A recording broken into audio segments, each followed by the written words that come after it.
யாருக்கு தாங்க சாம்பார் பிடிக்காது? இந்த மாதிரி வச்சு பாருங்கள், சாம்பார் அப்படியே ஊற்றியே குடிப்பாங்க. அந்த அளவுக்கு டேஸ்ட்டாக இருக்கும். இன்றைக்கி சுரக்காய் சாம்பார் தான் செய்ய போகிறோம்.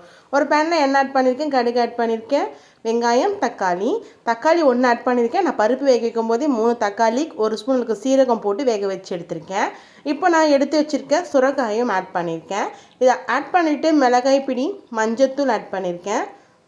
அடுத்து பருப்பு தண்ணி ஆட் பண்ணிவிட்டு தேவையான அளவுக்கு தண்ணி ஆட் பண்ணிவிட்டு இது கொஞ்சம் வேக வச்சு எடுத்துக்கலாம். இன்றைக்கி நான் சாம்பார் பொடியெல்லாம் ஆட் பண்ணலைங்க, நார்மலான குழம்பு பொடி தாங்க ஆட் பண்ணியிருக்கேன். பாருங்கள், கொஞ்சம் வெந்ததுக்கப்புறமா பருப்பு நல்லா கடைஞ்சிட்டு ஆட் பண்ணியிருக்கேன். பருப்பு கூட நான் ஆல்ரெடி சொன்ன மாதிரி தக்காளியும் சீரகத்தையும் போட மறந்துடாதீங்க, அப்போ தான் டேஸ்ட்டாக இருக்கும். அதுக்கப்புறம் குட்டி நெல்லிக்காய்க்கு புளிக்கரைசலாம் ஆட் பண்ணி நல்லா கொதிக்க வச்சு எடுத்தோன்னா சூப்பரான கமகமன் சாம்பார் ரெடி ஆகிடுச்சு. கொத்தமல்லி தழை தூவிட்டு சர்வ் பண்ணி வேண்டியதான்.